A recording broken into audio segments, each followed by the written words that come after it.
وأشهد أن محمدا عبده ورسوله أما بعد فإن خير الحديث كتاب الله وخير الهدي هدي محمد صلى الله عليه وآله وسلم وشر الأمور محدثاتها وكل محدثة بدعة وكل بدعة ضلالة وكل ضلالة في النار. أعوذ بالله من الشيطان الرجيم. بسم الله الرحمن الرحيم. قاف والقرآن المجيد. بل عجبوا أن جاءهم منذر منهم فقال الكافرون هذا شيء عجيب. أإذا متنا وكنا ترابا ذلك رجع بعيد. وقال الله تعالى في موضع آخر أعوذ بالله من الشيطان الرجيم. بسم الله الرحمن الرحيم. أحسب الناس أن يتركوا أن يقولوا آمنا وهم لا يفتنون. وقال الله تعالى في موضع آخر أيحسب الإنسان أن يترك سدى. وقال الله تعالى في موضع آخر وعن ابن مسعود رضي الله تعالى عنه قال سمعت النبي صلى الله عليه وسلم يقول إن الله تعالى يا ابن آدم إنك ما دعوتني ورجوتني غفرت لك على ما كان فيك ولا أبالي. يا ابن آدم لو بلغت ذنوبك عنان السماء ثم استغفرتني إلى آخر الحديث. সমস্ত প্রশংসা সেই মহান আল্লাহ পাক রব্বুল আলামিনের জন্য যিনি আমাদেরকে সুস্থ এবং সুন্দর রেখে হাজারো মানুষের মধ্য থেকে বাছাই করে ভালোবেসে মহব্বত করে মসজিদে আসার এবং বসার তৌফিক দান করেছেন। এই জন্য আমরা আমাদের মহান রবের শুকরিয়া স্বরূপ আমাদের অন্তরস্থল থেকে ভক্তি ভরে সহস্রে সকলে বলে আলহামদুলিল্লাহ। বিশ্ব মানবতার মুক্তির দূত সর্বশ্রেষ্ঠ মহামানব এবং সর্বশ্রেষ্ঠ নবী কুল শিরোমণি মুহাম্মদ মুস্তাফা আমরা সকলে বলি সাল্লাল্লাহু আলাইহি ওয়াসাল্লাম। তিনার উপর লাখো কোটি দরুদ ও তাসলিমা বর্ষিত হোক। আমরা আবার বলি সাল্লাল্লাহু আলাইহি ওয়াসাল্লাম। সম্মানিত মসজিদের মুসল্লি, আজকে জুমার খুতবার পালনার্থে জুমার বিষয়বস্তু হচ্ছে মানুষকে আল্লাহ পাক রব্বুল আলামিন এমনি এমনি ছেড়ে দেবেন না। যেমন দেখা যাচ্ছে আমরা যখন কোনো ন্যাশনাল পরীক্ষা দিই, যদিও আমি সেই প্রতিষ্ঠানে বিগত কয়েক বছর যাবৎ লেখাপড়া করার পরও যখন পরীক্ষার সময় আসে তখন আপনাকে কিছু নির্দিষ্ট ফর্ম পূরণ করা লাগে, কিছু শর্ত মানা লাগে, যে শর্তগুলো মানলে আমি সেই পরীক্ষায় বা সেই এক্সামে অ্যাটেন্ড হতে পারি বা উপস্থিত হতে পারি। সম্মানিত উপস্থিতি, যদিও আল্লাহ পাক রব্বুল আলামিন আমাদেরকে সর্বশ্রেষ্ঠ মানুষ করে সৃষ্টি জীবের মধ্যে আশরাফুল মাখলুকাত, আমরা সকলেই এটা জানি, কমন একটা কথা। যদিও এই কথাটার সাথে সূরাতুল বাইকিনাতের 7 নম্বর আয়াত আপনি যদি এর ব্যাখ্যা দেখতে যান বা সরল অনুবাদ দেখতে যান, আল্লাহ রাব্বুল আলামিন বলেছেন ইন্নাল্লাযীনা আমানু, যারা ঈমান এনেছে, ওয়া আমিলুস সালিহাত, আর যারা সৎ আমল করেছে, উলাইকা হুমুল খায়রুল বারিয়া, তারাই হচ্ছে সৃষ্টির শ্রেষ্ঠ জীব, সৃষ্টি জগতের শ্রেষ্ঠ জীব বলে তাদেরকে আখ্যায়িত করা হয়েছে। অর্থাৎ আমরা মানুষ হলে সর্বশ্রেষ্ঠ মানুষ, আশরাফুল মাখলুকাত হতে হলে আমাদেরকে 2টা গুণ অর্জন করতে হবে। তার 1 নম্বর হচ্ছে যে ইন্নাল্লাযীনা আমানু, নিশ্চয় তোমরা যারা ঈমান এনেছো, শুনে রেখো পৃথিবীর মানুষ, তোমাদের কর্তব্য হচ্ছে, তোমাদের দায়িত্ব হচ্ছে তোমরাকে আমল করতে হবে, সৎ আমল। যদি তুমি সৎ আমল করতে পারো, উলাইকা হুমুল খায়রুল বারিয়া, তাহলেই তোমরা পৃথিবীতে শ্রেষ্ঠ জীব হিসাবে উপনীত হবে, বাছাইকৃত হবে, মানোনীত হবে। তাহলে আমরা আশরাফুল মাখলুকাত এটা বলেই পার পেয়ে যাব না যে আমরা সৃষ্টির শ্রেষ্ঠ জীব হিসাবে আমাদেরকে এমনি এমনি ছেড়ে দেওয়া হবে না। আল্লাহ পাক রব্বুল আলামিন সূরাতুল কিয়ামার মধ্যে বলছেন, আয়াহসাবুল ইনসানু আইয়ুতরাকা সুদা, মানুষ কি মনে করেছে যে আমি তাদেরকে এমনি এমনি ছেড়ে দিব? অতএব আমাদের এই জিনিসটা উপভোগ করলে হবে না যে আমি মুসলিম ঘরের সন্তান, আমি একদিন জান্নাতে চলে যাব। এ কথা আমার আপনার ব্রেনে যদি, আমার আপনার মস্তিষ্কে যদি আমাকে এই বলে শয়তান বলে যে আরে আমি তো মুসলিম ঘরের সন্তান, তুমি তো জান্নাতে চলে যাবে, তাহলে আমি আপনি কিন্তু ভুলের মধ্যে আছি। আল্লাহ পাক রব্বুল আলামিন আমাদের সৃষ্টি করেছেন একটি কারণ হচ্ছে লিয়াবুলুয়াকুম আইয়ুকুম আহসানু আমালা, তোমাদের মধ্যে সর্বশ্রেষ্ঠ কে আমল করতে পারে তোমাদেরকে আমি পরীক্ষা করব। এই জন্য আল্লাযী খলাকাল মাউত, তিনি সেই সত্তা যিনি তোমাদের মৃত্যুকে সৃষ্টি করেছেন, আর তিনি সৃষ্টি করেছেন তোমাদের জীবনকে। কি কারণে? লিয়াবুলুয়াকুম আইয়ুকুম আহসানু, এই জন্য যে তোমরা সর্বশ্রেষ্ঠ আমল কে করতে পারো। অতএব আমাদেরকে আমল করতে হবে, আমল ছাড়া আমাদের বাঁচার কোনো পথ নাই। মহান রব্বুল আলামিনের হাবিব মুহাম্মদ সাল্লাল্লাহু আলাইহি ওয়াসাল্লাম বলছেন, লা ইউনাজ্জি আহাদাম মিনকুম আমালুহু, পৃথিবীর মানুষ তোমরা শুনে রেখো, তোমাদের কারো আমল তোমাদেরকে নাজাত দিতে পারবে না। এ কথা শোনার পর সাহাবীরা জিজ্ঞেস করল, ইয়া রাসূলুল্লাহ সাল্লাল্লাহু আলাইহি ওয়াসাল্লাম, আপনিও কি? তিনি বললেন, ক্বালু বালা, আমিও, ইল্লা আইয়াতাগাম্মাদানি আল্লাহু বিরহমাহ, কিন্তু আল্লাহ পাকের রহমত সেই দিন আমাকে পরিবেষ্টন করে রাখবে।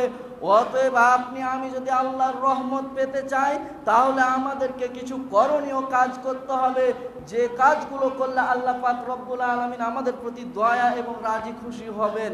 আল্লাহর দয়া এবং রাজি খুশি ছাড়া শুধুমাত্র আমরা আমল দিয়ে জান্নাতে চলে যাব, এ কথা কোরআন এবং সুন্নাহ দ্বারা প্রমাণিত নয়। অতএব আমাকে আপনাকে আমল করতে হবে এবং আমলটি হতে হবে নিয়মিত আমল।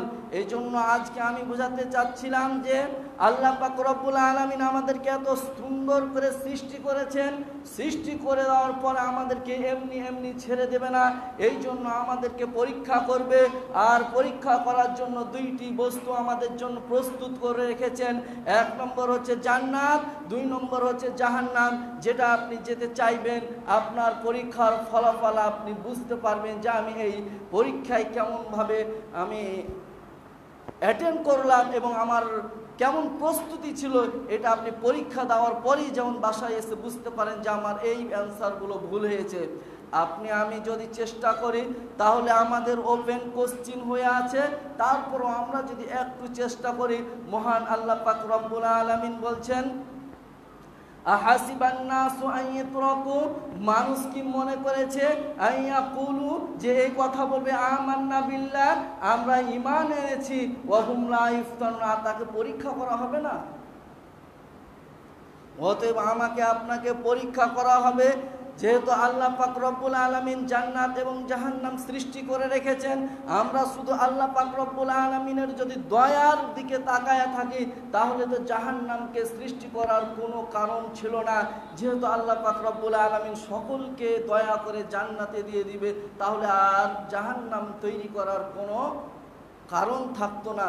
যদিও মুহাম্মদ সাল্লাল্লাহু আলাইহি ওয়াসাল্লাম বলে দেননি যে শুধুমাত্র ইহুদি, খ্রিস্টান, নাসারা, মুসলমান ব্যতি রেখে যে জাতিগুলো আছে এরাই শুধু জাহান্নামে যাবে, এ কথা মুহাম্মদ সাল্লাল্লাহু আলাইহি ওয়াসাল্লাম থেকে প্রমাণিত নয়। অতএব আমি আপনি মুসলিম হলেও, আমার আপনার ঘরে মুসলিম ঘরে জন্ম হলেও আমাদেরকে দিয়ে জাহান্নাম উদ্বোধন করা হবে। এক শ্রেণীর আলেম আছে, 3 শ্রেণীর মানুষ দিয়ে জাহান্নামকে উদ্বোধন করা হবে। 3 শ্রেণীর মানুষই দেখেন মুসলমানদের মধ্য থেকে 3 শ্রেণীর মানুষ। অতএব আমরা এটা ভেবে নিব না যে আমরা মানুষ হিসাবে মানুষ হয়েছি, আশরাফুল মাখলুকাত হয়েছি বিধায় আমাদেরকে যে জান্নাত দিয়ে দিবে আল্লাহ পাক রব্বুল আলামিন, এমনটা যেন আমি আপনি না ভাবি। এই জন্য দেখেন আল্লাহ পাক রব্বুল আলামিন বলছেন, পৃথিবীর মানুষ তোমরা শুনে রাখো, কুল ইয়া ইবাদিয়াল্লাযীনা আসরাফু, হে আমার বান্দারা, তোমরা যারা তোমাদের নাফসের উপর জুলুম করেছো, অন্যায় করেছো, অত্যাচার করেছো, অবিচার করেছো, শুনে রাখো, লা তাকনাতু মির রাহমাতিল্লাহ, তোমরা আল্লাহর রহমত থেকে নিরাশ হয় না। ইন্নাল্লাহা, নিশ্চয় আল্লাহ পাক রব্বুল আলামিন, ইয়াগফিরুয যুনুবা জামিআ, তিনি তোমাদের সমস্ত গুনাহকে ক্ষমা করে দিবেন। ইন্নাহু হুয়াল গফুর রহিম, তিনি তো অত্যাধিক ক্ষমাশীল ও দয়ালু। অতএব আমাদের পৃথিবীতে চলাফেরা করা অবস্থায় যত ভুল হোক না কেন, যত অন্যায় হোক না কেন, আমরা আমাদের মহান রবের কাছে আমরা একাকী নিষ্ঠে আল্লাহ পাক রব্বুল আলামিনের কাছে তওবা করব। তিনি বলছেন যে ইয়া আইয়ুহাল্লাযীনা আমানু, হে ঈমানদারগণ, তোমরা যারা ঈমান এনেছো, শুনে রাখো তোমাদের কর্তব্য হচ্ছে তুবু ইলাল্লাহি তাওবাতান নাসুহা, তোমরা আমার দিকে ফিরে আসো। আর কি করবে? একনিষ্ঠ খালেস অন্তরে তোমরা তওবা করো। কেন? তোমরা যদি তওবা করো, আসা রব্বুকুম, তোমাদের আশা করা যায় তোমাদের রব তোমাদের ত্রুটি বিচ্যুতিগুলোকে মিটায় দিবেন, তোমাদেরকে জান্নাতে প্রবেশ করাবেন। অতএব আমরা মানুষ যদি কোনো ভুল হয়েই থাকে, ভুল হবে এটাই স্বাভাবিক, কিন্তু আমরা ভুল করে শুধুমাত্র আশরাফুল মাখলুকাতের দোহাই দিয়ে যেন আমরা বসে না থাকি, আমরা আমাদের মহান রবের কাছে ক্ষমা প্রার্থনা করব। আল্লাহ পাক রব্বুল আলামিন বলছেন, ওয়ামান তাবা, যে ব্যক্তি তওবা করলো, ওয়া আসলাহা, এবং নিজেকে সৎ সংশোধন করে নিল এবং সৎ আমল করলো, আল্লাহ পাক রব্বুল আলামিন বলছেন তার তাবাল্লাহু, তার তওবাকে আমি কবুল করব। আল্লাহ পাক রব্বুল আলামিনের কাছে যদি আমি আপনি তওবা করি, তাহলে আল্লাহ পাক রব্বুল আলামিন আমাদের তওবা কবুল করবেন। একথা সূরাতুল মাইদার মধ্যে আল্লাহ পাক রব্বুল আলামিন বলছেন। অতএব পৃথিবীতে মানুষ আমরা অন্যায়, অবিচার, জুলুম যাই কেন আমাদের হয়ে থাক না কেন, আমাদের রবের কাছে আমাদেরকে স্যালেন্ডার হয়ে যেতে হবে। আল্লাহ পাক রব্বুল আলামিন বলছেন, ইল্লা মান তাবা ওয়া আমানা, যে ব্যক্তি তওবা করলো, ওয়া আমানা, এবং ঈমান আনলো, ওয়া আমিলা সালিহান, এবং সৎ আমল করলো, ফাউলাইকা ইউবাদদিলুল্লাহু সাইয়্যাতিহিম হাসানাত, আমি আল্লাহ পাক রব্বুল আলামিন তার ওই সমস্ত অন্যায়গুলোকে ইউবাদদিলুল্লাহু, বদল করে দেব, চেঞ্জ করে দেব, পরিবর্তন করে দেব, সাইয়্যাতিহিম হাসানাত, কি দিয়ে? খারাপগুলোকে ভালো দিয়ে পরিবর্তন করে দিবে। অতএব আমার আপনার যে অন্যায়গুলো হয়েছে, আমি বোঝাতে চাচ্ছিলাম যে আল্লাহ পাক রব্বুল আলামিন আমাদেরকে এমনি এমনি ছেড়ে দেবে না। এই জন্য আমরা আমাদের ভুল ত্রুটির জন্য মহান রবের কাছে আমরা ক্ষমা প্রার্থনা করব। আল্লাহ পাক রব্বুল আলামিনের হাবিব বলছেন, হযরত মাসউদ রাদিয়াল্লাহু তাআলা আনহু বর্ণনা করছেন, তিনি বলেন আল্লাহ পাক রব্বুল আলামিন বলেছেন, ইয়া ইবনে আদম, হে আদম সন্তান, ইন্নাকা মা দাউতানি ওয়া রাজাউতানি, তুমি যতক্ষণ পর্যন্ত আমাকে ডাকতে থাকবে আমি তোমার ডাকে সাড়া দিতেই থাকবো। গফারতু লাক, আমি তোমাকে ক্ষমা করে দেব। ওয়ালা উবালি, তোমার পাপ অপরাধ কত হয়েছে না আমার কাছে ব্যাপার নয়, আমি মানবো না, আমার এই জন্য কারো কাছে জবাবদেহিতা করা লাগবে না। তোমার অপরাধ যতই হোক না কেন, তুমি আমাকে যতক্ষণ পর্যন্ত ডাকতে থাকবে, আমি তোমাকে ততক্ষণ পর্যন্ত ক্ষমা করতে থাকবো। তোমার অপরাধের সীমা যতই হোক না কেন, আমি তোমাকে এর জন্য আমাকে কারো কাছে জবাবদেহিতা করতে হবে না, এটা আমি পরোয়া করব না। তোমার অপরাধটা কি পরিমাণ হয়েছে।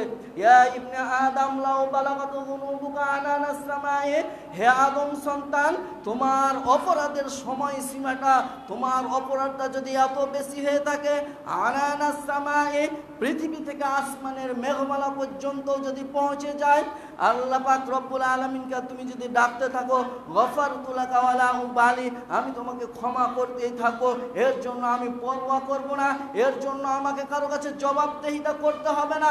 অতএব তুমি আমার কাছে ক্ষমা প্রার্থনা করো, তুমি আমার কাছে ক্ষমা চাও, আমি তোমাকে ক্ষমা করে দেব। এই জন্য আল্লাহ পাক রব্বুল আলামিন মানুষের প্রতি এত দয়া, এত করুণা করেছেন যে মানুষ যদি এইগুলো একটু কোরআন এবং সুন্নাহর দিকে অবলোকন করে, একটু সময়টা যদি কোরআন এবং সুন্নাহর দিকে দেয়, তাহলে ইহকালে কল্যাণ, পরকালে নাজাতের যে ব্যবস্থা মুহাম্মদ সাল্লাল্লাহু আলাইহি ওয়াসাল্লাম আমাদেরকে মেসেজ দিয়েছেন, এগুলো আমি আপনি জানতে পারবো। এজন্য আল্লাহ পাকের হাবিব সাল্লাল্লাহু আলাইহি ওয়াসাল্লাম বলছেন, নি'মাতানে মাকবুলুন ফীহিমা কাসীরুম মিনান নাস, পৃথিবীতে এমন দুইটি নিয়ামত আছে যে নিয়ামত সম্পর্কে অধিকাংশ মানুষ হচ্ছে গাফেল, অকেফাল।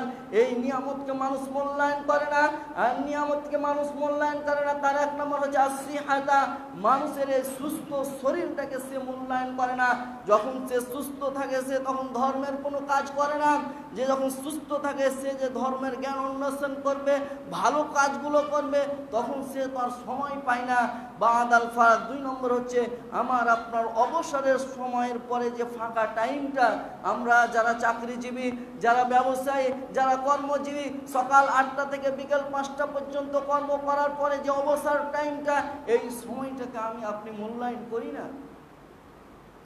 দেখেন, আমার আপনার এই সুস্থ শরীরটা যখন থাকে, তখন আমরা এই সুস্থ শরীরটাকে মূল্যায়ন করি না। কেমন?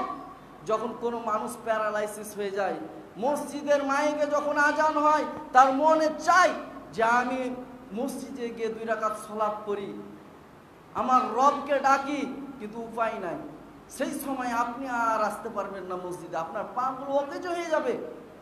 এজন্য মুহাম্মদ সাল্লাল্লাহু আলাইহি ওয়াসাল্লাম বলছেন, নি'মাতানে মাকবুলুন ফীহিমা কাসীরুম মিনান নাস, পৃথিবীতে এমন 2টি নিয়ামত আছে যে 2টি নিয়ামতের ব্যাপারে অধিকাংশ মানুষ হচ্ছে গাফেল। এই নিয়ামতগুলোকে মানুষ মূল্যায়ন করে না। তার এক নম্বর হচ্ছে আসিহাতা, মানুষ তার এই সুস্থ শরীরটাকে মূল্যায়ন করে না। সে যখন সুস্থ থাকে তখন তার এই মূল্যায়নটা করে না, সে অযথা ঘুরে বেড়ায়, সময়টাকে নষ্ট করে দেয়। আর কি করে? বাদাল ফারাক, তার অবসর এই টাইমটাকে সে কাজে লাগায় না। অথচ আল্লাহ পাক রব্বুল আলামিন বলছেন, মা ইয়ালফিযু মিন কাওলিন ইল্লা লাদাইহি রাকিবুন আতীদ, পৃথিবীর মানুষ তোমরা শুনে রাখো, মা ইয়ালফিযু মিন কাওলিন, তোমরা এমন কোনো কথা বলো না, এমন কোনো বাক্য উচ্চারণ করো না, এমন কোনো কালিমা বলো না, ইল্লা লাদাইহি রাকিবুন আতীদ, যা লিপিবদ্ধ করা না হয়। অতএব আমার আপনার যে কথাটাই আমরা বলি না কেন, সেটাই লিপিবদ্ধ হয়ে যায়, সেটাই রেকর্ডভুক্ত হয়ে যায়। কিয়ামতের ময়দানে আল্লাহ পাক রব্বুল আলামিন যখন আমাদেরকে কিতাব দিবেন, লা ইউগাদিরু সগীরাতাও ওয়ালা কাবীরাতান ইল্লা আহসাহা, সেই দিন আমি আপনি আফসোস করব, মালি হাযাল কিতাব, এটা এমন এক কিতাব, লা ইউগাদিরু সগীরাতান ওয়ালা কাবীরাতান, এটা এমন এক আশ্চর্য কিতাব যাতে কোনো ছোট গুনাহ বাদ পড়েনি, যাতে কোনো বড় গুনাহ বাদ পড়েনি। জুল পরিমাণ হলো, একটা সরিষা দানা পরিমাণ হলো, ভালো এবং মন্দ সবই আপনার লিপিবদ্ধ করা হবে। এই জন্য আল্লাহ পাক রব্বুল আলামিন বলছেন, মা ইয়ালফিযু মিন কাওলিন ইল্লা লাদাইহি রাকিবুন আতীদ, পৃথিবীর মানুষ তোমরা এমন কোনো কথা বলো না যে কথাটা লিপিবদ্ধ না করা হয়। অতএব আমরা যে কাজটাই করি না কেন, যেটাই বলি না কেন, সেটাই লিপিবদ্ধ করে দেওয়া হয়। আল্লাহ পাক রব্বুল আলামিনের হাবিব এই জন্য আমাদেরকে কিছু রুলস, কিছু নিয়ম, কিছু আমলের কথা বলেছেন, যে আমলগুলো করলে আমি আপনি হয়তোবা নাজাত পেতে পারবো। তার এক নম্বর হচ্ছে হযরত ওসমান ইবনে আফফান রাদিয়াল্লাহু তাআলা আনহু বর্ণনা করছেন, তিনি বলছেন, মান তাওয়াদ্দা নাহওয়া উযুই হাযা সুম্মা কামা ফারাকা রাকাতাইনি লা ইউসাল্লি। অতএব পৃথিবীর মানুষ, তোমরা আমার এই অজুর ন্যায় অজু করো। মুহাম্মদ সাল্লাল্লাহু আলাইহি ওয়াসাল্লাম বলছেন, মান তাওয়াদ্দা নাহওয়া উযুই হাযা, তোমরা আমার এই অজুর ন্যায় অজু করো। মুহাম্মদ সাল্লাল্লাহু আলাইহি ওয়াসাল্লাম যে ওযুর সিস্টেম, যে পদ্ধতি আমাদেরকে জানিয়ে দিয়েছেন, এই সিস্টেম, এই পদ্ধতি যদি আমরা ওযু করি, ওযু করার পরে সুম্মা কামা ফারাকা রাকাতাইনি, 2 রাকাত সালাত আদায় করি, যেই সালাতের মধ্যে দুনিয়াবি কোনো চিন্তা চেতনা আসবে না, এমন 2 রাকাত সালাত যদি আমি আপনি আদায় করতে পারি, মুহাম্মদ সাল্লাল্লাহু আলাইহি ওয়াসাল্লাম বলছেন, গফিরা লাহু মা তাকাদ্দামা মিন যামবিহি, তার পূর্বের সমস্ত গুনাহ খাতাগুলোকে maaf করে দেওয়া হবে। অতএব আমাকে আপনাকে আমল করে মুহাম্মদ সাল্লাল্লাহু আলাইহি ওয়াসাল্লামের রুলস এবং নিয়মের মধ্যে থেকে আমল যদি আমি আপনি করতে পারি, আল্লাহ পাক রব্বুল আলামিনের কাছে আমরা ক্ষমা পাবো, এ কথা মুহাম্মদ সাল্লাল্লাহু আলাইহি ওয়াসাল্লাম বলেছেন। দেখেন, আমরা কিন্তু নিয়মিত ওযু করি, ওযুটা নিয়মিত করি, কিন্তু এই ওযুটা মুহাম্মদ সাল্লাল্লাহু আলাইহি ওয়াসাল্লামের তরিকা এবং পদ্ধতিতে যদি না হয়, যে হাদিসটি আপনি পাবেন সহিহ মুসলিমের 426 নম্বর হাদিস, আপনি সহিহ বুখারীর মধ্যে পাবেন 159 নম্বর হাদিস। হযরত ওসমান ইবনে আফফান রাদিয়াল্লাহু তাআলা আনহু হাদিসটি বর্ণনা করছেন, তিনি বলছেন যে মান তাওয়াদ্দা নাহওয়া উযুই হাযা, যে ব্যক্তি আমার এই ওযুর ন্যায় ওযু করবে, সুম্মা কামা, অতঃপর দাঁড়াবে, ফারাকা রাকাতাইনি, 2 রাকাত সালাত করবে, যে সালাতের মধ্যে দুনিয়াবি কোনো চিন্তা চেতনা আসবে না। দেখেন শর্ত কি? 2 রাকাত সালাত পড়বে, ওই সলাতের মধ্যে দুনিয়াবি কোনো চিন্তা চেতনা আসবে না। আমার আপনার সলাতে দাঁড়ালে তো অনেক চিন্তা আছে, আমার আপনার সলাতে দাঁড়ালে দেখা যাচ্ছে এটা হারিয়ে গেছে, ওটা হয়েছে, এই যে মস্তিষ্ক, আমার এই মস্তিষ্কটাকে শয়তান এমনভাবে বিকৃত করে যে আপনার সলাতে যে আপনি 4 রাকাত পড়লেন কি 2 রাকাত পড়লেন, অনেক সময় কিন্তু আমাদের খেয়াল থাকে না। অতএব গফিরা লাহু মা তাকাদ্দামা মিন যামবিহি, পূর্বের সমস্ত গুনাহ ক্ষমা করে দিবে আপনাকে আমাকে। এমনি নয়, যে নামাজটা বা যে সালাতটা হতে হবে শুধুমাত্র কেবলমাত্র মহান রবকে রাজি এবং খুশি করার জন্য। হযরত ওসমান ইবনে আফফান রাদিয়াল্লাহু তাআলা আনহু আরেকটি হাদিস বর্ণনা করছেন, তিনি বলছেন যে মান তাওয়াদ্দা উযুআ খরাজাত খাতায়াহু মিন জাসাদিহি হাত্তা তাখরুজা মিন তাহতি আলফারিহি, যে ব্যক্তি উত্তম রূপে ভালোভাবে ওযু করবে, যদি সে ভালোভাবে ওযু করতে পারে, খরাজাত খাতায়াহু মিন জাসাদিহি, তার শরীর থেকে সমস্ত গুনাহগুলোকে ঝরে যাবে, এমনকি হাত্তা তাহতা আযফারিহি, তার নখের ভিতরে যে অপরাধগুলো আছে সেই অপরাধগুলো, সেই গুনাহগুলো ঝরে যাবে। যে হাদিসটি পাবেন আপনি সহিহ মুসলিম কিতাবুল তাহারাতের মধ্যে 466 নম্বর হাদিস। মুহাম্মদ সাল্লাল্লাহু আলাইহি ওয়াসাল্লামের সাহাবী হযরত ওসমান ইবনে আফফান রাদিয়াল্লাহু তাআলা বলছেন, হাত্তা তাহতা আযফারিহি, তার এই নখের ভিতরে যে গুনাহগুলো আছে এই গুনাহগুলো কিন্তু ঝরে যাবে। অতএব আমাকে আপনাকে এই আমলটা করতে হবে। যদি এই আমল আমি আপনি না করি, দেখেন আল্লাহ পাক রব্বুল আলামিন বলছেন সূরাতুল মারইয়ামের 95 নম্বর আয়াতে যে ওয়াকুল্লুহুম আতিহি ইয়াউমাল কিয়ামাতি ফারদা, সেই দিন কিয়ামতের দিন আমরা সকলে আমাদের রবের সামনে একাকী যাব। সেই দিন আমরা একাকী যাব, এবং কি লাকাদ আহসাহুম ওয়া আদ্দাহুম আদ্দা, এবং আল্লাহ পাক রব্বুল আলামিন যে আমাদেরকে এমনি এমনি ছেড়ে দেবেন না। দেখেন এই আয়াতটি সূরা মারইয়ামের 94 নম্বর আয়াতে আল্লাহ পাক রব্বুল আলামিন বলছেন লাকাদ আহসাহুম ওয়া আদ্দাহুম আদ্দা, আমি প্রত্যেককে সেই দিন গুনে গুনে আমার নিকটে উপস্থিত করব। অর্থাৎ আমি আপনি মহান রবের রাডারের বাইরে নয়। এই আয়াতটা আপনাকে আরো ক্লিয়ার করে আল্লাহ পাক রব্বুল আলামিন সূরাতুল বানী ইসরাঈলের মধ্যে বলেন ওয়া কুল্লা নুখরিজু ইয়াউমাল কিয়ামাতি আমা, সেই দিন আমার আপনার এই আমলগুলোকে আল্লাহ পাক এত সুন্দর করে সংরক্ষণ করে রেখেছেন যেটা আমি আপনি ধারণার বাইরে।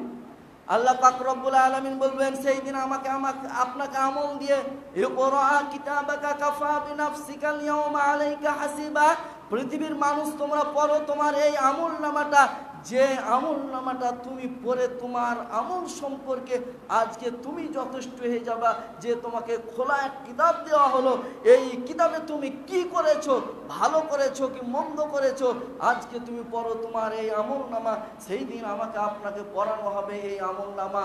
অতএব আমি আপনি আল্লাহ পাক রব্বুল আলামিনের রাডারের ভিতরে আছি, আয়ত্তের ভিতরে আছি। অতএব আমি আপনি কি করছেন? সূরাতুন নূরের 24 নম্বর আয়াত আল্লাহ পাক রব্বুল আলামিন বলছেন ইয়াউমা তাশহাদু আলাইহিম আলসিনাতুহুম ওয়া আরজুলুহুম, কিয়ামতের ময়দানে আল্লাহ পাক রব্বুল আলামিন আমাদের তাশহাদু আলাইহিম আমাদের বিপক্ষে সাক্ষী দিবে, আলসিনাতুহুম আমাদের এই জিহ্বা দ্বারা আমরা অনেক কথা বলে দিই, অনেক কাজ করে দিই। পৃথিবীতে মানুষ সবচেয়ে বেশি তিক্ত হয় আমাদের এই কথার দ্বারাই। অতএব আমাদের এই কথার এই জবান সেই দিন আল্লাহ পাক রব্বুল আলামিনের দরবারে আমাদের বিরুদ্ধে নালিশ করবে। অতএব আমি আপনি সেই দিন বাঁচতে পারবো না। এই জন্য মুহাম্মদ সাল্লাল্লাহু আলাইহি ওয়াসাল্লাম বলছেন পৃথিবীর মানুষ তোমরা আমল করো, আমল করে তোমার রবকে রাজি এবং খুশি করো। এই জন্য আমি বলতে চাচ্ছিলাম যে মানুষকে আল্লাহ পাক রব্বুল আলামিন এমনি ছেড়ে দেবে না, যেটা মানুষ আমরা মনে করি যে আমরা আশরাফুল মাখলুকাত, আমরা হয়তো সৃষ্টির শ্রেষ্ঠ মানব, এই কথাটা আমি আপনি ভাবছি, কিন্তু এই আশরাফুল মাখলুকাত হতে হলে আমাকে আপনাকে দুইটি কাজ করতে হবে। এক নম্বর হচ্ছে আমাকে ঈমান আনতে হবে। দেখেন মানুষের মধ্যেও কিন্তু ইহুদিও পড়ে, খ্রিস্টানও পড়ে, নাসারাও পড়ো, এরাও যদি আশরাফুল মাখলুকাত হবে আর আমরাও যদি আশরাফুল মাখলুকাত হব, বিষয়টা কেমন হয়ে গেল না? সৃষ্টির শ্রেষ্ঠ যারা জান্নাতে যাবে তাহলে তো তারাও মানুষ, আমরাও মানুষ, পার্থক্য তো কিছু থাকা লাগবে। এই জন্য আল্লাহ পাক রব্বুল আলামিন বলেছেন ইন্নাল্লাযীনা আমানু, যারা ঈমান এনেছে, ওয়া আমিলুস সালিহাত এবং সৎ আমল করেছে, উলাইকা হুমুল খায়রুল বারিয়া, তারাই হচ্ছে পৃথিবীর শ্রেষ্ঠ জীব, তারাই হচ্ছে পৃথিবীর শ্রেষ্ঠ মানুষ। অতএব আমি আপনি এই জিনিসটি ভাববো না যে আমরা আশরাফুল মাখলুকাত সর্বশ্রেষ্ঠ মানুষ আমরা সর্বশ্রেষ্ঠ, এ কথা 100% সত্য, কিন্তু আমাকে আপনাকে আমল করতে হবে। আমার আপনার ভিতরে যদি আমল না থাকে, পার্থক্য যদি না থাকে, তাহলে আমি আপনি সেই দিন কিন্তু ধরা খেয়ে যাব। আল্লাহ পাক রব্বুল আলামিনের হাবিব বলছেন যে 3 নম্বর যে আমলটা আমরা সকলে সলাৎ করি, এই সলাতের গুরুত্বটা যদি আমি আপনি বুঝতাম, তাহলে আমার আপনার দ্বারাই খারাপ কাজগুলো হতো না। অথচ আল্লাহ পাক রব্বুল আলামিন কিয়ামতের ময়দানে আউয়ালু মা ইউহাসাবু বিহিল আবদু ইয়াউমাল কিয়ামাতি সলাহ, ফাইন সলাহাত সলাহা লাহু সাইরু আমালিহি ওয়া ইন ফাসাদা সাইরু আমালিহি। পৃথিবীর মানুষ শুনে রাখো, কিয়ামতের ময়দানে সর্বপ্রথম যে তোমাদের হিসাব নেওয়া হবে সেটা হচ্ছে তোমাদের সালাত। এই সালাতের মধ্যে মুহাম্মদ সাল্লাল্লাহু আলাইহি ওয়াসাল্লাম বলেছেন ইদা ক্বালাল ইমামু, ইমাম যখন সামিআ আল্লাহু লিমান হামিদা বলে, তোমরা তখন রব্বানা লাকাল হামদ হামদান কাসীরান তাইয়িবান, যেটা আমি আপনি সকলে বলি, ফা ইন্নাহু মান আফাকা কাউলুহু কাউলাল মালাইকাতি, এই বলাটা যদি আমাদের এবং ফেরেশতাদের সাথে মিলে যায়, আল্লাহ পাকের হাবিব বলছেন গফিরা লাহু মা তাকাদ্দামা মিন যামবিহি, আমার আপনার পূর্বের সমস্ত গুনাহগুলো ক্ষমা করে দেওয়া হবে, কথা মুহাম্মদ সাল্লাল্লাহু আলাইহি ওয়াসাল্লাম বলেছে। অতএব আমাকে এই টেন্ডেন্সি বা এই মন মানসিকতা নিয়ে সালাত করতে হবে যে আমি সালাতের মধ্যে কি বলছি, হয় আল্লাহ পাক রব্বুল আলামিনকে আমি দেখছি, নয় আল্লাহ পাক রব্বুল আলামিন আমাকে দেখছে, এমন ভাবে সালাত করতে হবে যে এই সালাতটাতে আমি আল্লাহ পাক রব্বুল আলামিনকে দেখছি, আমি সালাতে আল্লাহ পাক রব্বুল আলামিনের সাথে কথা বলছি। এই সালাতের গুরুত্ব এত বেশি যে সালাতটা আমি আপনি যদি বুঝে পড়ি, তাহলে দেখেন এই হাদিসে মুহাম্মদ সাল্লাল্লাহু আলাইহি সাল্লাম বলছেন ইদা ক্বালাল ইমামু সামি আল্লাহ, যখন ইমাম সামি আল্লাহু লিমান হামিদা ফাকুলু, তখন তোমরা বলো রব্বানা ওয়া লাকাল হামদ। এই দোয়াটা পড়ার পরে আল্লাহ রাসূল সাল্লাল্লাহু আলাইহি ওয়াসাল্লাম বলছেন ফা ইন্নাহু মান আফাকা কাউলুহু কাউলাল মালাইকাতি, এই কথাটা যদি তোমাদের বলা এবং ফেরেশতাদের বলার সাথে মিলে যায়, তাহলে গফিরা লাহু মা তাকাদ্দামা মিন যামবি, তাহলে তোমাদের পূর্বের সমস্ত গুনাহগুলো মাফ করে দেওয়া হবে। কথা মুহাম্মদ সাল্লাল্লাহু আলাইহি ওয়াসাল্লাম বলেছেন। চতুর্থ নম্বর হচ্ছে আমি আপনি প্রতিদিন খানা খাই। যে হাদিসটি ইমাম আবু দাউদ রাহিমাহুল্লাহ কোট করেছেন, হাদিসটি হচ্ছে হাসান পর্যায়ে আমলযোগ্য হাদিস। তিনি বলছেন মান আকালা তাআমান, কোন ব্যক্তি যদি খাদ্য খায় আর এই দোয়াটা পড়ে আলহামদুলিল্লাহিল্লাযী আত'আমানি হাযা ওয়া রাযাকানিহি মিন গায়রি হাওলিন মিন্নি ওয়ালা কুওয়া গুফিরা লাহু মা তাকাদ্দামা মিন যামবিহি, তাহলে তার পূর্বের সমস্ত গুনাহ খাতা ক্ষমা করে দেওয়া হবে। যদিও গুনাহগুলোর ব্যাপারে মুহাদ্দিসিন ইকরাম বলেছেন সগীরা গুনাহ, যদিও আমার আপনার জীবনের সমস্ত সগীরা গুনাহগুলো ক্ষমা করে দেওয়া হয়, এটা আমার আপনার জন্য প্লাস পয়েন্ট না। আমরা প্রতিদিনই খানা খাই, কিন্তু দুর্ভাগ্যজনক সত্য যে আমরা দোয়া বলতে ভুলে যাই।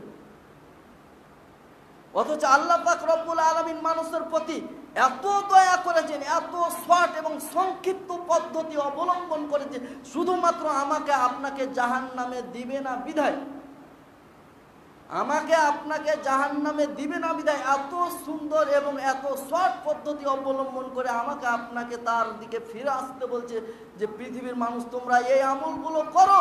মুহাম্মদ সাল্লাল্লাহু আলাইহি সাল্লামের মাধ্যমে আমাদেরকে মেসেজ করা হয়েছে। দেখেন আমরা প্রতিদিনই খানা খাই, কিন্তু আমাদের এই আমলটা নাই।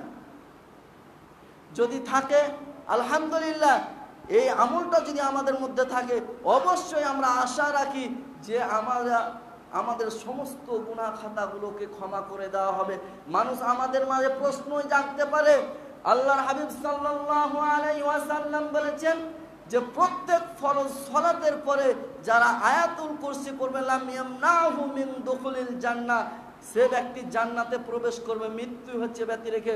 এখন প্রশ্ন করে দিবেন যে ওই লোকটি যদি সুদ খায়, ওই লোকটি যদি ঘুষ খায়, মুহাম্মদ সাল্লাল্লাহু আলাইহি ওয়াসাল্লাম বলছেন লাম ইয়ামনাহু মিন দুখুলিল জান্নাহ ইল্লাল মাউত, ওই ব্যক্তিটি মৃত্যু ব্যতি রেখে জান্নাত, অর্থাৎ মৃত্যু বরণ করলেই সে জান্নাতে যাবে। মুহাম্মদ সাল্লাল্লাহু আলাইহি ওয়াসাল্লাম দায়িত্ব নিচে তাকে জান্নাতে নিয়ে যাওয়া, আমি আপনি অবজেকশন দেওয়ার কে? প্রশ্ন যদি আমার আপনার মনে জাগে যে লোকটি যদি ঘুষ খায়, লোকটি যদি সুদ খায়, এই ঘুষ এবং সুদের ব্যাপারে হাদিস, এই হাদিসে মুহাম্মদ সাল্লাল্লাহু আলাইহি ওয়াসাল্লাম বলেনি, তার দায়িত্ব এবং জিম্মেদারি নিচ্ছে যে মুহাম্মদ সাল্লাল্লাহু আলাইহি ওয়াসাল্লাম তাকে জান্নাতে প্রবেশ করাবে। অতএব আমি আপনি যদি এই আমলগুলো করি, আমার আপনার জীবনের সমস্ত গুনাহগুলো ঝরে যাবে, সমস্ত গুনাহগুলো মাফ করে দেবে। একথা মুহাম্মদ সাল্লাল্লাহু আলাইহি ওয়াসাল্লাম বলছে। শুধুমাত্র আমাকে আমল করতে হবে। দেখেন, আমরা বলবো বাংলাদেশে বেকার সংখ্যা অনেক বেশি, এজন্য লেখাপড়া করবো না। আরে বাবা, তোমার যদি সার্টিফিকেট না থাকে, তুমি যদি জ্ঞান অর্জনই না করে থাকো, তুমি কি অ্যাপ্লাই করতে পারবা? তুমি তো সেই পর্যায়ে যাইতেই পারবা না। অতএব আমাকে আপনাকে যেমন সার্টিফিকেট অর্জন করতে হবে, তারপরে আমরা অবজেকশন করতে পারবো। অতএব আমি আপনি যদি আমল করি, আমল করার পরেও কিছু হলে সেই দিন আমার আপনার কিছু বলার থাকলে থাকতে পারে। আর আপনি আমল করবেন না, মুসলমান হয়েছে একদিন জান্নাতে চলে যাব, এই আশায় তো থাকলে আপনাকে ওই অপরাধীর মতোই হতে হবে, যে অপরাধী 30 বছর সাজা খাটার পরে আবার ব্যাক আসে। আপনি একটা মিনিট চুলার বা এই আগুনের মধ্যে আপনার লোকটা রাখতে পারেন না, আপনাকে কত শত বছর জাহান্নামে থাকতে হতে পারে, এ কথা আল্লাহ পাক রব্বুল আলামিনই ভালো জানেন। তারপরে আপনাকে ফিরিয়ে নিয়ে আসবে। এটা কাম্য না আমরা সরাসরি আমল করে ডান হাসতে আমল নামা নিয়ে জান্নাতে যাব, এটা কাম্য আমাদের? অবশ্যই আমরা সরাসরি জান্নাতে যেতে চাই, এটাই আমাদের কাম্য। এটা যদি হতে হয় তাহলে আমাদেরকে আমলগুলো করতে হবে, যে আমলগুলোর কথা মুহাম্মদ সাল্লাল্লাহু আলাইহি ওয়াসাল্লাম আমাদেরকে শিখিয়ে দিয়েছেন। খুবই সুন্দর আমল এবং খুবই শর্ট আমলগুলোর কথা বলেছেন, যে আমলগুলো আমি আপনি যদি করি তাহলে আল্লাহ পাক রব্বুল আলামিন কিয়ামতের ময়দানে অবশ্যই আমাদের জন্য নাজাতের ব্যবস্থা করবেন। মুহাম্মদ সাল্লাল্লাহু আলাইহি ওয়াসাল্লাম বলেছেন যে সূরাতুল ফাতিহা, 4 নম্বর যে আমলটার কথা আমি বলতে চাচ্ছি, যে সূরাতুল ফাতিহার শেষে আমরা আমিন বলি, এর ফজিলত আমরা জানি, কিন্তু আমাদেরকে মনে এই টেন্ডেন্সিটা রাখতে হবে, আত্মবিশ্বাসটা রাখতে হবে। আল্লাহর হাবিব সাল্লাল্লাহু আলাইহি ওয়াসাল্লাম বলছেন যে ইযা ক্বালাল ইমামু গায়রিল মাগদুবি আলাইহিম, যখন তোমাদের ইমাম গায়রিল মাগদুবি আলাইহিম বলে ফাকুলু তখন তোমরা আমিন বলো ফাইন্নাহু মান আফাকা কাউলুহু কাওলাল মালাইকাতি আর এই তোমাদের আমিন ইমামের আমিন আর ফেরেশতাদের আমিন যদি মিলে যায় গুফিরা লাহু মা তাকাদ্দামা মিন যামবিহি তাহলে তোমাদের সমস্ত গুনাহ পূর্বের সমস্ত গুনাহগুলো ক্ষমা করে দেওয়া হবে। যে হাদিসটি আপনি পাবেন সহিহ বুখারী 782 নম্বর হাদিস, সহিহ মুসলিমের মধ্যে পাবেন 799 নম্বর হাদিস। হাদিসের মান সহিহ। অতএব আমাকে আপনাকে আমল করতে হবে, আমরা আমল করলে পরকালে নাজাত পাবো, এই কথা মুহাম্মদ সাল্লাল্লাহু আলাইহি ওয়াসাল্লাম বলেছেন। দেখেন আরেকটা কথা, আমরা এই পৃথিবীতে স্বাচ্ছন্দ্যভাবে চলাফেরা করতে ভালোবাসি, আমরা পোশাক আশাকের ব্যাপারে অনেক যত্নবান, কিন্তু এই পোশাকটা আমি আপনি যদি গায়ে জড়াই, এই জড়ানোর কিছু সিস্টেম বা পদ্ধতি মুহাম্মদ সাল্লাল্লাহু আলাইহি সাল্লাম বলে দিয়েছেন। এই সিস্টেম পদ্ধতিতে যদি আমি আপনি ফলো করি আর ওই ফলো করে যদি এই দোয়াটা পড়তে পারি, ওয়ামান লাবিসা সাওবান ফাকাল আলহামদুলিল্লাহিল্লাযী কাসানি হাযা রাযাকানিহি, তাহলে আমার আপনার এই জীবনের গুনাহটা ফাগফির লাহু মা তাকাদ্দামা মিন যামবিহি, তাহলে আমাদের সমস্ত পূর্বের গুনাহগুলো ক্ষমা করে দেওয়া হবে। যে হাদিসটি ইমাম আবু দাউদ রাহিমাহুল্লাহ তার কিতাবুল লিবাসের মধ্যে 4223 নম্বর হাদিস লিখেছেন। হাদিসের মান হচ্ছে হাসান। অতএব আমরা পোশাক পরিধান করলেও দোয়া পড়ব, যে দোয়াগুলো আমার আপনার যদি না জানা থাকে তাহলে আমরা জেনে নিব হিসনুল মুসলিমিন নামে আরো বিভিন্ন বাজারে সহিহ আকীদার আলেমদের যে দোয়া লেখা বইগুলো আছে, এই বইগুলো আমরা পড়ব, পড়ার পরে আমরা জানবো, জানার পরে আমরা যদি নিয়মিত আমল করি তাহলে আমাদের এই আমলের কারণে আমাদেরকে আল্লাহ পাক রব্বুল আলামিন ইহকালীন কল্যাণ পরকালীন মুক্তি দিবে, কথাই মুহাম্মদ সাল্লাল্লাহু আলাইহি ওয়াসাল্লাম বলেছেন। সম্মানিত উপস্থিতি, আমি বলতে চাচ্ছিলাম যে আল্লাহ পাক রব্বুল আলামিন বলছেন আয়াহসাবুল ইনসানু আন ইতরাকা সুদা, মানুষ কি মনে করেছে যে তাদেরকে এমনি এমনি ছেড়ে দেওয়া হবে? আয়াহসাবুল ইনসানু আম হাসিবাল্লাযীনা ইয়ামালুনাস সাইয়্যাত, সূরাতুল আনকাবুতের 4 নম্বর আয়াতে আল্লাহ পাক রব্বুল আলামিন বলছেন আম হাসিবাল্লাযীনা ইয়ামালুনাস সাইয়্যাত, যারা খারাপ কাজ করে তারা কি মনে করে যে তারা আমার আয়াতের বাইরে আছে? আল্লাহ পাক রব্বুল আলামিন বলেছেন আইয়াসবিকুনা সাআ মা ইয়াহকুমুন, অতএব তারা তাদের এই ফায়সালাটা, তাদের এই অবস্থাটা আমার আল্লাহ পাক রব্বুল আলামিন বলছেন খুবই অত্যন্ত কঠোর এবং ভয়ানক হবে। অতএব আমরা যারা শয়তানের ওয়াসওয়াসায় পড়ে অন্যায় অত্যাচার করে ফেলেছি, আল্লাহ পাক রব্বুল আলামিন বলছেন যে ইয়া ইবাদিয়াল্লাযীনা আসরাফু, পৃথিবীর মানুষ তোমরা যারা অন্যায় করেছো, জুলুম করেছো, অত্যাচার করেছো, তোমাদের নফসের প্রতি জুলুম হয়ে গেছে, শুনে রাখো লা তাকনাতু মির রাহমাতিল্লাহ, তোমরা আল্লাহর রহমত থেকে নিরাশ হও না। ইন্নাল্লাহা, নিশ্চয় আল্লাহ পাক রব্বুল আলামিন ইয়াগফিরুয যুনুবা জামিআ, তোমাদের যতগুলো অপরাধ হয়েছে সমস্ত অপরাধ তিনি ক্ষমা করে দেবেন। তোমাদেরকে আল্লাহ পাক রব্বুল আলামিন ডাকছে। অতএব আমাদের অন্যায় যতই হোক না কেন, আল্লাহ পাকের রাসূল সাল্লাল্লাহু আলাইহি ওয়াসাল্লাম বলেছেন আপনার অপরাধের সময় সীমাটা পৃথিবী এবং আসমানের মেঘমালা পর্যন্ত যদি পৌঁছে যায় আর আপনি যদি মহান রবের কাছে ক্ষমা ইস্তেগফার করতে পারেন, তাহলে আল্লাহ পাক রব্বুল আলামিন বলছেন আমি তাকে ক্ষমা করতেই থাকবো। তোমার অপরাধের সময়সীমা যতই হোক না কেন, তোমার অপরাধ যতই বেশি হোক না কেন, আমি এতে কোনো পরোয়া করব না, এর জন্য আমাকে কারো কাছে জবাবদিহিতা করা লাগবে না। অতএব আমাকে আপনাকে ক্ষমা চাইতে হবে, এ কথাটাই ঠিক, বা এ কথাটাই আমি বুঝাতে চাচ্ছি যে আমরা মানুষ, আমাদের পদে পদে ভুল হয়।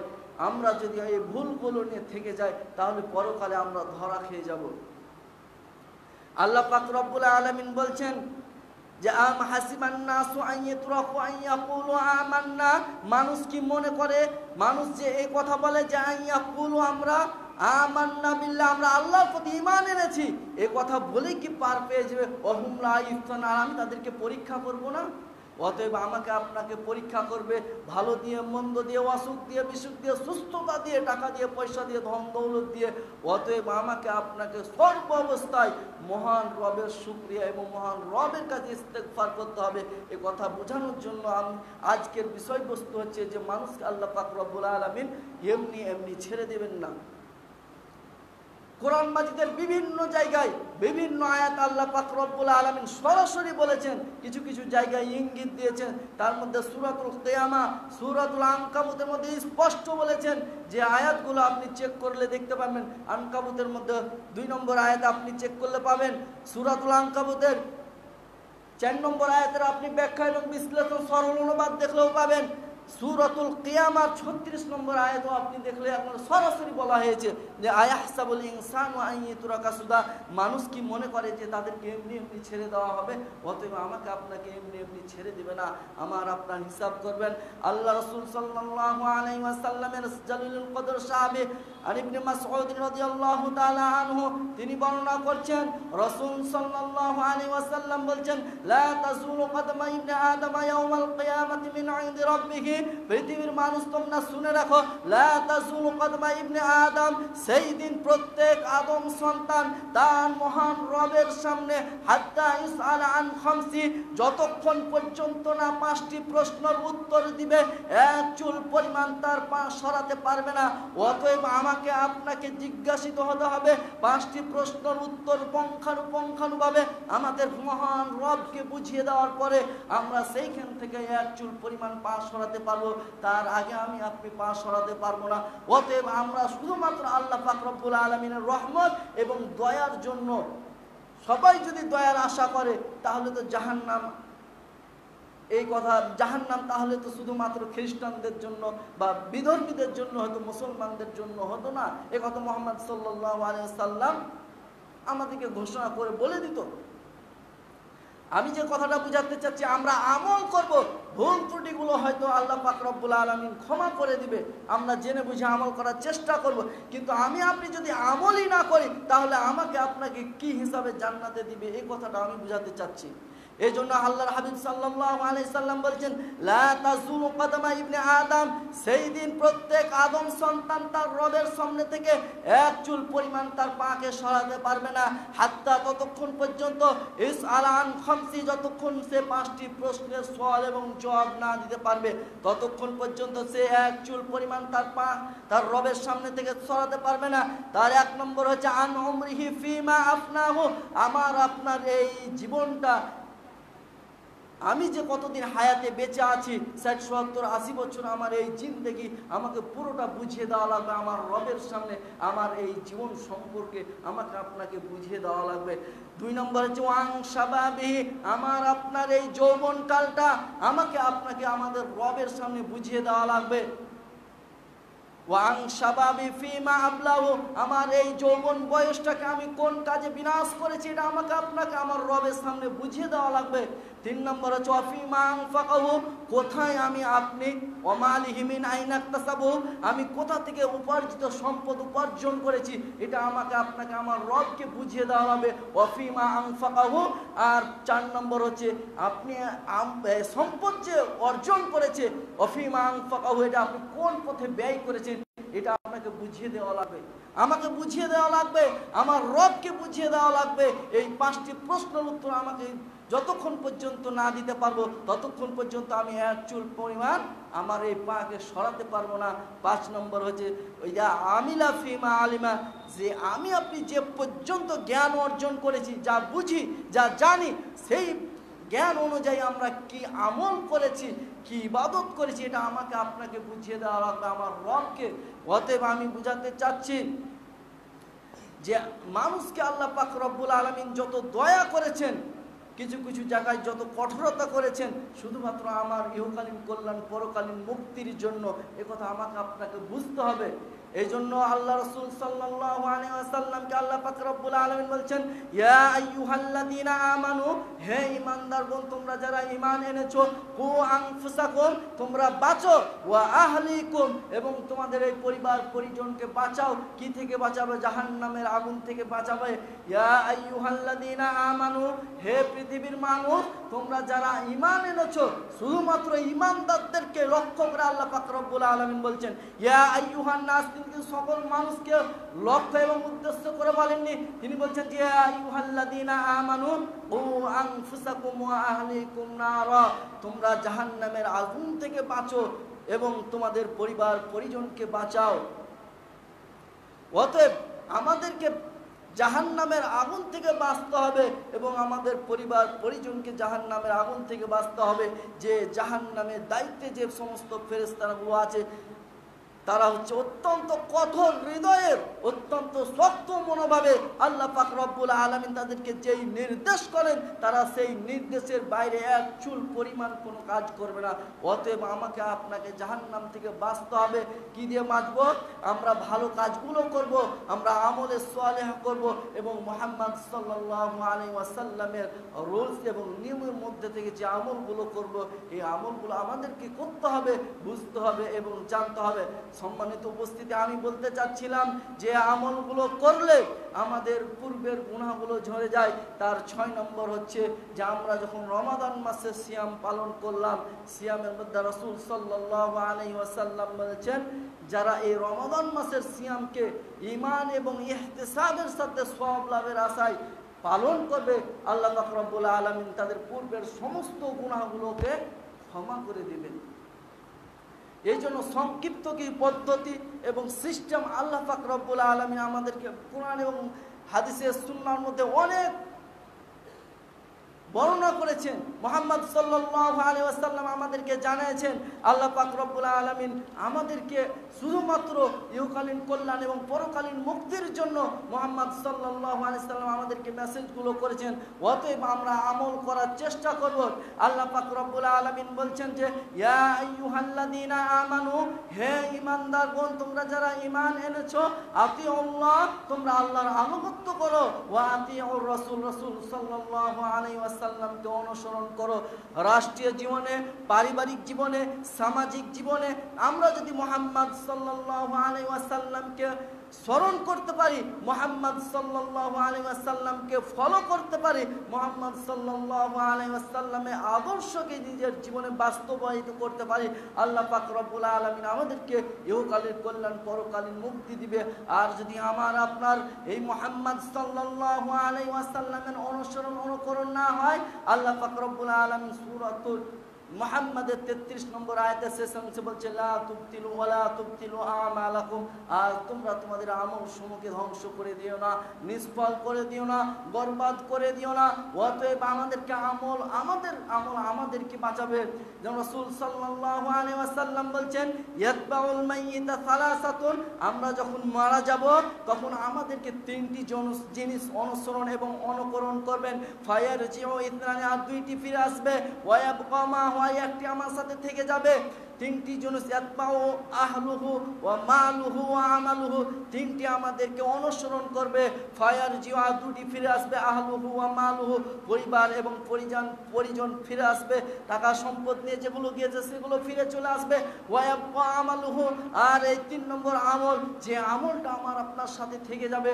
অতএব আমাকে আপনাকে আমল করতে হবে, আমল ছাড়া আপনি নিজে বাঁচতে পারবো না।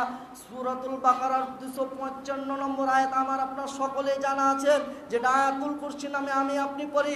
আল্লাহ রাসূল সাল্লাল্লাহু আলাইহি ওয়াসাল্লামকে আল্লাহ পাক রব্বুল আলামিন বলছেন মান যাল্লাতী ইয়াশফাউ ইনদাহু, পৃথিবীতে কে এমন ব্যক্তি আছে যে আমার নিকট সুপারিশ করবে আমার অনুমতি ব্যতি রেখে। অতএব আমাকে আপনাকে আমল করতে হবে।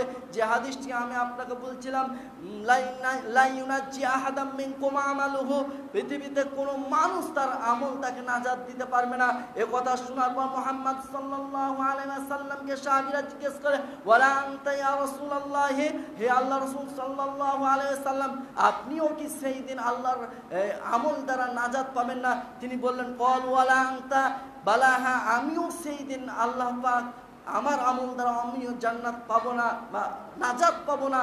কিন্তু তিনি বললেন ইল্লা আইয়াতাগাম্মাদানি আল্লাহু বিরহমাহ, কিন্তু সেই দিন আমি আল্লাহ পাকের রহমত, সেই দিন আল্লাহ পাকের রহমত আমাকে পরিবেষ্টন করে রাখবে। অতএব আমাকে আপনাকে শুধুমাত্র আমলই বাঁচাতে পারে, পৃথিবীর কোনো মানুষ আমাকে আপনাকে বাঁচাতে পারবে না। যে কথাটা সূরাতুশ শুআরার 89 নম্বর আয়াতে আল্লাহ পাক রব্বুল আলামিন বলছেন ইয়াউমা লা ইয়ানফাউ মালু ওয়ালা বানুন, সেই দিন কোনো কাজে আসবে না আপনার ধন সম্পদ, আপনার ছেলে মেয়ে, আপনার কোনো উপকারে আসবে না। শুধুমাত্র আমার আপনার উপকারে আসবে আমাদের আমল। আল্লাহ পাক রব্বুল আলামিন বলছেন ইয়াউমা লা তামলিকু নাফসুন লিনাফসিন শাইআ, পৃথিবীর মানুষ তোমরা শুনে রাখো, সেই দিন এমন একদিন যেই দিন তোমাদের কোনো নাফসের উপকারে আসবে না, কোনো মানুষের উপকারে আসবে না। সেই দিন উপকারে আমার আপনার আসবে একমাত্র আমাদের আমল, আমাদের ইবাদত। এই জন্য আমাকে আপনাকে সময় বের করতে হবে, যত ব্যস্ততা থাক না কেন, যত আমার আপনার সময় বিজি থাকি না কেন, আমাদেরকে সময় বের করে নিয়ে আসতে হবে। যেহেতু আমাদের লক্ষ্য এবং উদ্দেশ্য হচ্ছে জান্নাত, আমরা পরকালে যে স্থায়ী ঠিকানা আমাদের জান্নাত, সেহেতু আমাদেরকে এই জান্নাতে যেতে হলে আমাদেরকে আমল করেই যেতে হবে, আমাদেরকে আমল করতে হবে, এ কথাই ঠিক। যদি আপনি আমল ছাড়াই যাই, আল্লাহ পাক রব্বুল আলামিন মুহাম্মদ সাল্লাল্লাহু আলাইহি ওয়াসাল্লামকে বলছেন যে ওয়ামা আদরাকা মা ইয়াউমুদ্দিন, মুহাম্মদ সাল্লাল্লাহু আলাইহি ওয়াসাল্লাম আপনি কি জানেন সেই দিন কোন দিন? তুম্মা মা আদরাকা মা ইয়াউমুদ্দিন, আমি আপনাকে আবারও জিজ্ঞাসা করছি, আপনি কি জানেন সেই দিনটি কোন দিন? তুম্মা মা আদরাকা মা ইয়াউমুদ্দিন। এ কথা বলার পর আল্লাহ পাক রব্বুল আলামিন বলছেন মুহাম্মদ সাল্লাল্লাহু আলাইহি ওয়াসাল্লাম শুনুন, ইয়াউমা লা তামলিকু নাফসুন লিনাফসিন শাইআ, সেই দিন এমন একদিন যেই দিন কোনো মানুষের উপকারে আসবে না, কোনো নাফসের উপকারে আসবে না, সেই দিনটি এমন একদিন। এ কথাটা আল্লাহ পাক রব্বুল আলামিন আরো ক্লিয়ার করে বলছেন যে এমন একদিন যেই দিনটা তোমার কাছ থেকে তোমার পরিবারের পরিজন আত্মীয় স্বজন, সেই দিন ইয়াউমা ইয়াফিরুল মারউ মিন আখি, তোমার মার পেটের ভাইটা তোমার কাছ থেকে পলায়ন করবে। আপনি যদি একটু নেকির জন্য এক চুল পরিমাণ নেকির জন্য সেই দিন থেকে যায়, যদি আল্লাহ পাক রব্বুল আলামিন বলবে দেখো তুমি এই একটু ব্যবস্থা করতে পারো না, সেই দিন যদি আমি আমার মার পেটের ভাইটার কাছে যাই, আল্লাহ পাক রব্বুল আলামিন বলছেন যে ইয়াউমা ইয়াফিরুল মারউ মিন আখি, সেই দিন তোমার ভাই তোমার কাছ থেকে পলায়ন করবে। ওয়া উম্মিহি আবি, এবং যেই পিতা তোমাকে জন্ম দিয়েছিল, যেই মা তোমাকে গর্ভ ধারণ করেছিল, সেই পিতা এবং সেই মাতা তোমার কাছ থেকে পলায়ন করবে, তোমাকে এক চুল পরিমাণ নেকি সেই দিন তোমাকে দিবে না। আর কি হবে? ওয়া উম্মিহি ওয়া আবি, যে বিবিটার জন্য তুমি অক্লান্ত পরিশ্রম করছো, যে বিবির জন্য তুমি মাথার ঘাম পায়ে ফেলে উপার্জন করছো, সেই তোমার প্রিয় তোমার স্ত্রী তোমার কাছ থেকে পলায়ন করবে। ওয়া উম্মিহি ওয়া সাহিবাতিহি ওয়া বানি, আর সেই দিন আপনার ছেলে সন্তানও আপনার কোনো উপকারে আসবে না। অতএব আপনার উপকারে আসবে আপনার আমল, আমার উপকারে আসবে আমার আমল। অতএব আমাদেরকে জীবনের যে কোনো মূল্যে, যে কোনো সিচুয়েশনে, যে কোনো পরিস্থিতিতে আমাদের আমল আমাদেরকে তৈরি করতে হবে। দেখুন, আমরা যখন এইখান থেকে চাপাই থেকে মনে করেন ঢাকা যাই, আমরা কি এমনি চলে যাই? পথে কিছু সম্বল সংগ্রহ করি। আমি যদি 5 দিন সেখানে থাকবো, কি কি লাগবে, কি কি প্রয়োজন, আমরা কাগজপাতি গোছায় নিই, টাকা পয়সা গোছায় না, পরে আমরা কিন্তু ঢাকা যাই। আমরা যে ইহকাল থেকে পরকালে যাব, এ কথা তো সত্য, আমাদের সকলকে মৃত্যুবরণ করতে হবে, আমাদের রবের সামনে দাঁড়াতে হবে, তো আমাদেরকেও তো কিছু পাথর সংগ্রহ করতে হবে। এই সংগ্রহ ছাড়া আপনি যদি যাই, কারো মুখাফিক্কি হয়ে যদি থাকি, তাহলে আমাদের অবস্থাটা এইরকম হবে। যে কথাটা সূরাত আবাসার শেষ দিকে আল্লাহ পাক রব্বুল আলামিন বলছেন, সূরাত শুআরার 89 নম্বর আয়াতে বলছেন, কোরআন মাজিদের বিভিন্ন আয়াতে বলেছেন যে সেই দিন কোনো মানুষের কাজে আসবে না, উপকারে আসবে না তার আমল ব্যতি রেখে। অতএব আমাকে আপনাকে আমল করতে হবে, জেনে বুঝে শুনে আমল করতে হবে, কোরআন এবং সুন্নাহ অনুযায়ী আমল করতে হবে। আল্লাহ পাক রব্বুল আলামিন আমাদের সকলকে বুঝার এবং মানার তৌফিক দান করুন, আমরা বলি আল্লাহুম্মা আমিন। প্রিয় উপস্থিতি, আল্লাহ পাক রব্বুল আলামিন সর্বশেষ আমি একটি কথা বলে শেষ করে দেব, সময় শেষ। আল্লাহ পাক রব্বুল আলামিন বলছেন, পৃথিবীর মানুষ তোমরা তোমাদের রবের নিকট ক্ষমা প্রার্থনা করো, যদি করতে পারো তাহলে কি হবে? ইল্লা মান তাবা ওয়া আমানা ওয়া আমিলা সালিহান, যে ব্যক্তি তওবা করলো, সৎ ফিরে আসলো, ইল্লা মান তাবা, যে ব্যক্তি তওবা করলো এবং ফিরে আসলো মহান রবের দিকে এবং সৎ আমল করলো, আল্লাহ পাক রব্বুল আলামিন বলছেন ফাউলাইকা ইউবাদদিলুল্লাহু সাইয়্যাতিহিম হাসানাত, তার সমস্ত ওই খারাপ কাজগুলো, সমস্ত অপরাধগুলোকে ইউবাদদিলুল্লাহু, আমি বদল করে দেব, আমি পরিবর্তন করে দেব, আমি চেঞ্জ করে দেব, হাসানাত উত্তম দ্বারা। অতএব আমাকে আপনাকে আমার অপরাধের জন্য মহান রবের দরবারে আমাদেরকে ইস্তেগফার বেশি বেশি পড়তে হবে, ইস্তেগফার করতে হবে। আল্লাহ পাক রব্বুল আলামিন আমাদেরকে যেন বেশি বেশি ইস্তেগফার করার তৌফিক দান করে। আমরা সকলে আল্লাহুম্মা আমিন। ওয়া আখিরু দাওয়াহুম আনিল হামদুলিল্লাহি রাব্বিল আলামিন।